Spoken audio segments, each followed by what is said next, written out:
සීලාට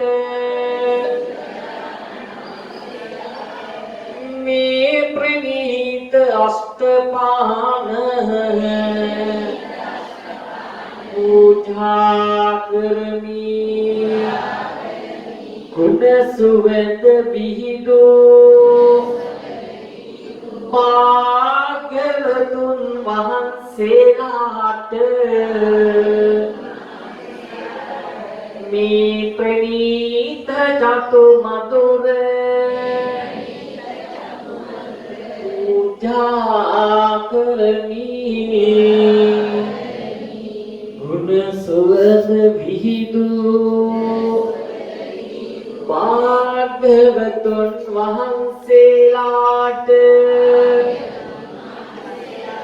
මේ දැහැන් පූජා කර